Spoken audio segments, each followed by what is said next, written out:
आज सकाळी कामावरून जाऊन आल्याच्या नंतर आर्याला घेऊन मी डॉक्टरकडे निघाले. आज माझी डेंटलची लास्ट अपॉइंटमेंट होती आणि माझ्या आज फायनली दाताची कॅप बसवणार होते. डेंटल क्लिनिकच्या इथे आल्याच्या नंतर माझी ट्रीटमेंट करून झाल्याच्या नंतर आर्याला दाखवले. त्याला व्हायरल फीवर होता आणि त्याची ट्रीटमेंट झाल्यावर त्याचे मेडिसिन्स वगैरे घेऊन आम्ही घरी निघालो.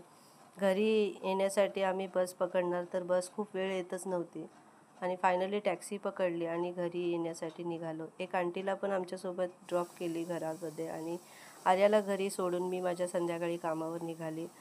आणि कामावर आल्याच्या नंतर इथे बनवली होती बेसनवाली शिमला मिरचीची भाजी, राईस बनवला, भाकऱ्या बनवल्या ज्वारीच्या आणि प्रॉनची कढी बनवून व्यवस्थित सगळं झाकून मी दुसऱ्या कामावर आली. आणि दुसऱ्या कामावर आली तर इथे काही जास्त बनणार नव्हतं, फक्त पुलाव बनणार होता आणि तो पुलाव व्यवस्थित असा बनवून सगळं झाकून मग मी माझ्या घरी आली. आज डॉक्टरांसाठी मी थोडेसे स्वीट्स घेऊन गेली होती आणि घरीसाठी पण मी स्वीट्स मागवले होते. आईला दिले, नरेशला वगैरे देऊन आम्ही सगळ्यांनी स्वीट्स खाल्ले. असा होता दिवस. भेटूया नवीन व्हिडिओमध्ये. बाय.